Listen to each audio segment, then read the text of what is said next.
Now look at this. We have now our own room. I've sorted out a room where I can do Tritus and where I can put down all the ideas that I have. Today I have in mind to talk about an occasion where I played drums a lot. Like I told you before, if you've been watching the old movies, well, never mind, you'll hear about it later. I've sorted out this room for me to shoot the videos, and last week I had my first YouTube comment. There was a guy called Isaac or something, and he started writing really long comments on my videos, maybe 5 or 6 of them, and it was really positive and really like, come on Michael, you need to do more movies. I don't know if he was a friend of mine in disguise who tried to encourage me to make more videos. And I've been thinking about this, why I want to do the videos. Perhaps it's not really important for you guys to know, but I think about making these videos constantly. When I wake up, the first thing I think about is how I should make a video. When I wake up in the middle of the night, I'm thinking this is an idea that I want to put in the Tritus. And this concept has been going on for many, many years, really. So I really need to do the videos. At the same time, I'm like walking around like, no, I shouldn't do it.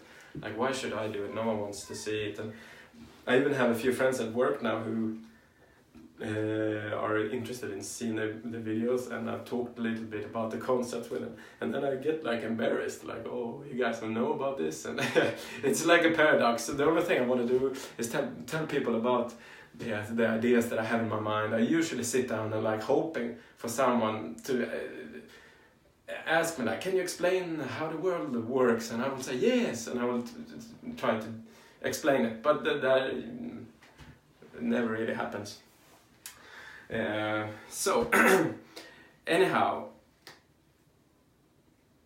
yes, so this is what I thought.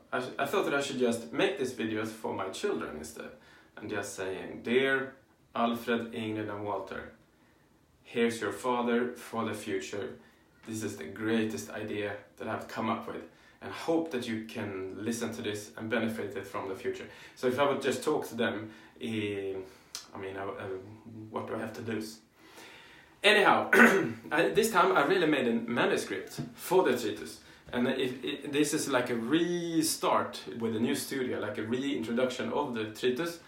And as I said before, I'll just start off with drawing the Tritus as it is in its simplest form. You see 3 shapes like this, and it contains a swing, as I've said before. It's a swing between abstract to concrete. And this is the whole Tritus model.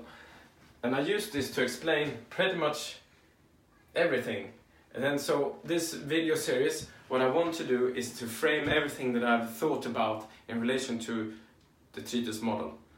And just to give you a hint, I talk about everything from psychology to parenting to anxiety to mystical traditions to temple symbolism in old temples, and also how modern concepts of religion, you can use this model to explain what it's all about. I use this to frame science and religion and the relationship between them. There's a whole variety of subjects that I want to shoot through this, and I just want to get everything to begin with. I want to make this channel and just get all the ideas down. I guess I just said it, but anyways. Let's go. Okay, so the story of today was that when a couple of years ago, I think this, let's see how it looks. Yeah. A couple of years ago, it might have been actually 20 years ago when I think about it. Is it that long ago? I think so. So my sister went to South Africa and she bought me this drum that sort of looked like this. It had like this natural cow skin or something on top here. And I had been playing drums for many years, so I really liked playing drums, of course. And that was like the regular rock and roll drum kit that I played. But I liked hand drums as well, so she bought me this big drum that I used to play on. And me and my brother, who also played the piano. That was his main instrument, but we used to talk a lot about music. So we always talked about something that we listened to in our favorite music that was like funk and soul music. So we always used to talk about something that we called the boom check. The boom check. And that's basically the concept that when you have a drummer, he just plays the simplest beat and it sounds beautiful. You just play the boom check. And you just go with it. And it's one of our references is the Billie Jean in Michael Jackson, and also there's a song called "God Made Me Funky" with the Headhunters you can check out, where there's like this boom check drumming going on, and there's also a Bill Withers drummer back in the day, that plays "Ain't No Sunshine." The drummer on that, he just keeps it so simple and so perfect, and you get the swing that's just beautiful. So. Just to get to the point, I had this drum and I sat on my own and I was practicing it, and I thought to myself, let's just focus on this boom check principle when I play this hand drum. So I remember sitting there and I played a really simple rhythm. I don't know what it was, but it was like with my hands, whatever, and I just looped it over and over again until perfection. And I think I could have sitting there, as I remember, it might have been for 45 minutes, just on my own, in a room, the same beat, changing nothing.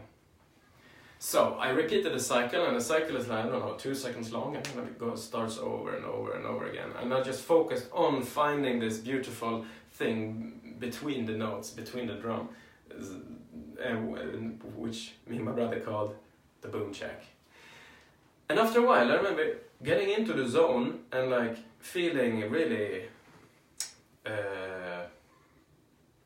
euphoric playing this hand drum from Africa. And I played it and played it and played it. And I thought, this is the root of the rhythm, and I wanted to use that source of feeling and then bring the music, take that to the music. So this is what I want to talk about today. A long introduction, but anyways. If we take that idea to the Tritus, that would be the concrete things that I was doing would be the drum, of course, here. Oops, the drum.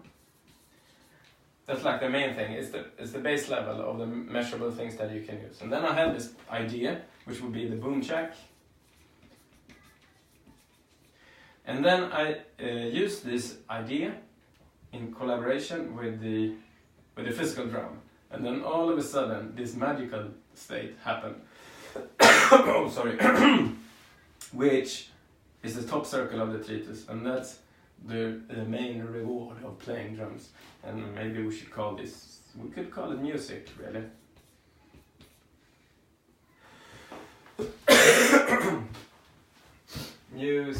What's wrong with this? Music, that's it. So, the drum, then after being like, what should I say, obedient or diligent to play this drum, then after a while this thing within me opened up, and it was beautiful to play the drum. So the way that I use this to handle Tritus, to explain Tritus, is that these three elements together, when they are joined together, you get a musical expression. So for many, many years, I had a struggle, where I played music for many years, so every day, all the time, and I had this struggle how to define what goes on, what is music and how is it used. So when I came up with this Tritus model, I could finally explain what went on in a more simple way. So now let's see how far we've gone. 9 minutes already, okay. How well. What I wanted to get at was an idea with Tritus, that if you line out a timeline here, and you would have the bottom circle of Tritus would then be the timeline, okay, because time exists only kind of time is easy to understand here. And then you would have the middle of time, which would be the present moment, the present. Okay, so the present moment is the spot where we are right now.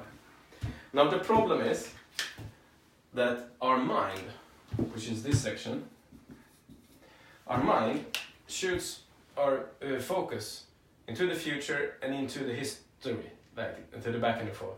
And the rational mind, I will probably do a whole video of the rational mind as I see it, it has a hard time staying present within the present moment. So I usually draw like that the middle circle, if you have time here and I stand here as a human being in the middle of time, our mind is, let's see, our mind is like here, I usually draw like this, and here. And the rational mind shifts between the past and the future. But the real key thing is to be in the present moment. That's where you find the top circle, which would be the music. So, here's the thing. The present moment is the source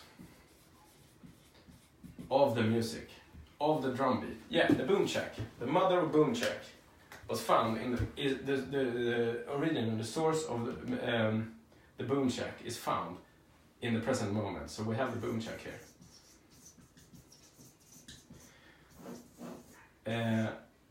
Now, the problem why we don't sort of, this, when you end up here, you sort of feel the music. So, I use the drum to repetitively do a thing, which I think that I decided to my mind. And then you repeat the cycle until you sort of end up in this euphoric trance state, until the mind no longer exists. So what happens when the mind don't exist and you just go with the flow, you erase the past and the future, and all of a sudden you will start to end up in the source, in the of music, which is full of life and beauty. And as I said, a rational mind can't really comprehend this music, but you have to let go of the mind, and then you exist within the music, and then through your instrument you experience the boom check, or like the music. So, okay, what time do we have? 12 minutes, 40 seconds. Just to finish off, the point that I wanted to get to here is that the music exists, is experienced in the present moment, and that's the source. When you get to here, that's the source that you take out and you design your music around. So, and this happens with music. So where I wanted to get at was that the experience of things always happens in the present moment, and once you take your mind off the opposites, oh, this is a lot of concepts at the same time. Once you take the mind of the opposites of the past and the future, and you exist in the present moment with your instrument, then you would have a musical experience that is great. So the conclusion that I made was that everything that you do, and this is a way of describing happiness. Now I sort of jump quite a lot in the concepts, but just having a musical experience is filled with joy, and other things that you do are filled with joy, but they really follow this same principle. So if, for instance, if you take working out, or like I've been riding my bike a lot. When I ride my bike, it's not a motorcycle, you know, this regular bike where you pedal. It's a very repetitive action that you do, and after a while you sort of lose your mind, and you're sweating and you're breathing and you're hyperventilating, and then all of a sudden you just are so worn out, so you wear out the mind when you're biking, and you just have a complete empty experience of riding a bike. And you reach the source of riding a bike. And when you get to that point, you say to yourself, okay, now I understand why people ride these road bikes day in and day out. Because it looks like a madness thing to do, to ride this bike along the road. But once you do it and get to this source, it's absolutely beautiful. And it can't be explained with words or captured, but it exists. And we can go on. We can take anything that brings you joy. Like, for instance, playing football. Or soccer, it's the same thing. Once you get into the move or everything, you learn all the rules and you just get in and acting with a team. Sometimes you can get into this present moment with the top side of Tritus. And it's beautiful. I had a list of other things that we can do that follows the same principle. It's like skiing, socializing with friends can also do that. You're at a party and you're talking and having a good time and you lose track of time. When you have a good time, you lose time. And you sort of end up and your mind vanishes and you just act together in the present moment. Seeing children play is the same thing. Creating arts and sometimes watching a movie can even take your mind away from certain things. There's like a ton of things, and everything that people enjoy, it follows the same principles. That's the core essence of this lesson, is that people, when they find the present moment and they lose their mind over the treatise, that's when they find this heaven that they're looking for. And earth is not really relevant, but you end up in a heavenly state, and it's beautiful, and you're happy that you're alive, and all of a sudden you find meaning in the things that you do. And this source of meaning is that what you want to bring to other people. If you find, like, for instance, a musician that plays the violin, the thing that drives this person to continue to play and to play for others is that when he plays, he's got a gift to remain in the top circle of Tritus mentally when he plays, so he can transmit this beautiful experience to others. And that's the biggest treasure that he has, and he wants to give it to others. Perhaps I'm out of time now. Yeah, that's it. Okay. That was the first lesson from the green room. And I ran over time already. Thank you.